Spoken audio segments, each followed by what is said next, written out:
Bianchi Law Talk on Sundays at 5 o'clock. A little bit of skew here from my seat. Picture of my father and myself. Picture underneath at the Law and Crime Network. That's right. I had a great opportunity this week to host on Wednesday, and my father was one of my three awesome guests. But of course, him being my father, it had such special meaning.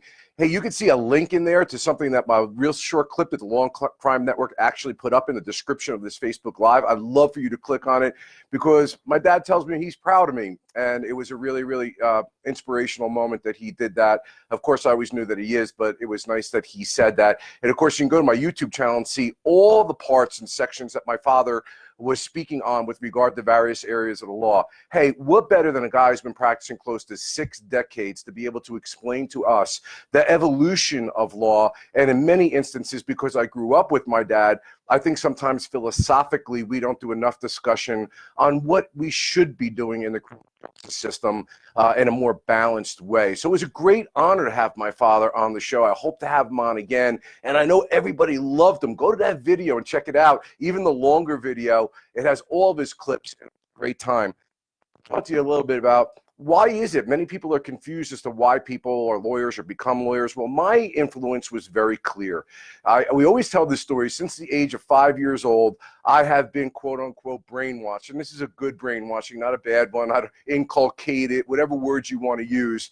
And it started from a birthday present where my father actually asked me to get into the car. He had the prosecutor's car. My father was the head of homicide at the Essex County Prosecutor's Office, the first head of homicide in the state of New Jersey. So he got access to the prosecutor's car, and I asked him to go get me a Mountain. We drove and got the Mountain Dew, and he played a little bit with the and let me call my mom on this really clunky old handheld kind of two-way radio thing. And I remember asking, how can I get a car like this someday, Dad? And he said, that's easy, kid. Someday you're going to be the prosecutor and this car will actually be yours. You won't have to borrow it. And that's, ladies and gentlemen, the earliest memory I have of my father starting this pathway to actually that, which was not easy. But I want to talk about when little things growing up, how imbued we were in giving me transcripts to read. And always, one thing I always respect about my dad is he always had myself and my sister at the table with the adults having conversations. We weren't to be seen and not heard. We were to be actively engaged in the conversations, and we weren't dumbing it down for the kids. We were always meant to speak articulately, intelligentsia pauca. My father always say the Italian phrase, intelligence speaks. So there was always this background. And the Bianchi family were progressives. The women were virtually all educated in college back in the day from the late 1800s when they came here. Education and service to other people is constantly imbued in the fabric and DNA Bianchi family, and service to others and beyond yourself was clearly a message always given to me by my dad and all of my family for that matter. Not to mention the fact, as I also indicate, people when I first started trying cases were shocked and amazed at my ability to cross-examine as a young lawyer. Well, in truth, I would tell them, I have to be honest, that's because I had been cross-examined since I was a kid. While it was kind and loving, my father didn't suffer fools lightly, nor his own children, and you got sat in the chair and cross-examined with regard to the little flubs and things that you do as a kid. And so you learn a thing or two when you're going through that experience. You can't help but be part of the extended ability to cross-examine based on those experiences. We were always discussing cases at the dinner table. Always when I was in college, my father taking me on trips to Atlantic City, I loved soaking up, listening to all the nuances, the opening statements, the closing statements, the evidential issues, what was going on inside the courtroom. That was huge to me, a huge learning experience. I like to say to people, I've been really trying cases, or in the area, rather, I should say, of practice of law for 50 years, if you will, because my father was always training me so that when the time came for me, I'd be able to hit the ground running. So I remember when I graduated law school and I passed the bar exam, and I remember running to my father's office. Back in the day, you opened up a real letter, believe it or not, a real letter and had check marks on it, and I passed, and I went to the office, and I said, Dad, I passed the bar. And he said, yeah, I knew you were always going to pass the bar. Let's see if you can try a case. That was the driving force that went on there while everybody was celebrating. And he was, of course, proud. I'm not suggesting he wasn't. But in the end analysis, my father believed the practice of law is a verb, not a noun. In other words, what can you do to put into action to, and he would use a quote all the time, make people breathe a little easier, to be able to help other people. And you can only do that as a trial lawyer, obviously, if you can try a case. So I was always very fortunate that he always let me spread my wings, even when it was against his own self-interest. For example, when he allowed me to go to the Hudson County Prosecutor's Office, when he would have preferred that I had stayed with him.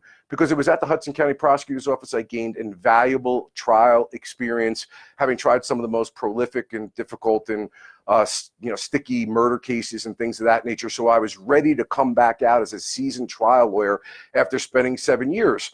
And I joined the practice with my father, and boy, that was 12 years of an amazing career as a trial lawyer. Now, I'm not going to lie to you. When I got out from being an assistant prosecutor, I was a little worried about the level and areas that my father was prolific in trying cases. He was just great on his feet.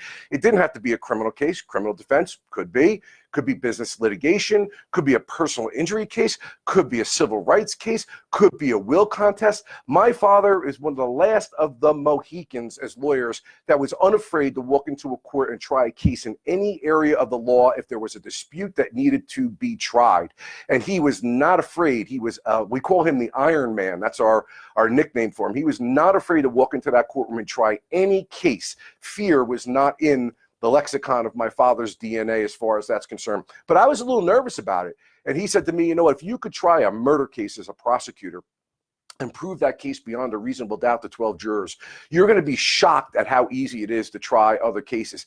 But it was only because of that nudging again and that tutelage from him that we wound up trying cases together. Well, what an experience, right? We tried personal injury cases together, criminal defense cases together, civil rights cases together, business litigation cases together, and we were knocking them dead, knocking it out of the park. Got some of the hugest verdicts in terms of civil litigation that the state has seen, no pay positions on cases where it was a David and Goliath, and we went in there and we slugged it out and were successful, and I'm very proud of that record that we had.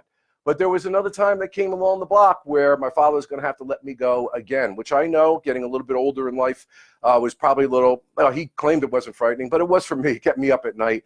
And that's when I became the Morris County prosecutor. And my father did everything within his power, and his friends and our family. And I tried to make myself worthy of that position by being a criminal defense attorney, being a prosecutor, being a civil rights litigator, police brutality and misconduct cases, all along the way of my dad giving me the support politically that we could in order to make it work. Heck, we even chased the governor down once in a field with a sausage sandwich just to have an opportunity to talk to him for a couple of minutes, because my father wanted to see that dream, once spoken when I was 5 years old, come to a reality. And trust me, it was not an easy path politically.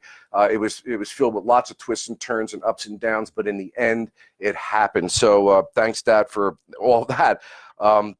So we have this opportunity to this week to get Dad. You see a picture right there. It's a picture of him on the Law and Crime Network, and afterwards in the green room, we had that shot. It was such an honor to have my father on the show, and everyone loved him. And I hope, again, we're going to have more appearances. In fact, maybe even do some Bianchi Law Talk live videos on the road at his house. My dad's 86 years old.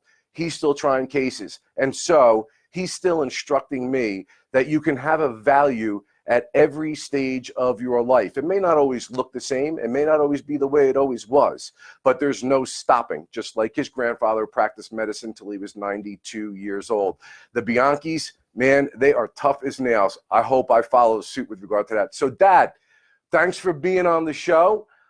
Thank you so much for giving me the strength of the family relationships, the education that I needed, both in the classroom, but moreover, you were a person who always taught me about common sense, the passion of service towards other people, to know that it may not be easy, but the goal is worthy. And at the end of the road, that we all can say that our lives made a difference. And obviously, you've made a huge difference, not only in my life and the lives of other people, but you continue to do so at 86 years old, despite whatever comes your way. Of course, Mom's spirituality and intercession was an integral part of my life, but my career, who I am as a person, who I look like as a person, It all comes from you and Mom, and I'm greatly appreciative. I couldn't have had two better parents. So listen, guys, that's my message. This is why we do what we do at the Bianchi Law Group, and everything that we do in our careers. We believe passionately in the service of people, and we believe that we can make a difference just a little bit at a time with each individual person.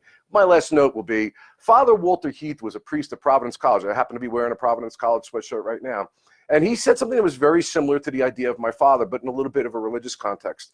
He said that you can't change a person completely, but you can change a person just a little bit, bring them a little bit more towards love, a little bit more towards compassion, even for people that have made mistakes.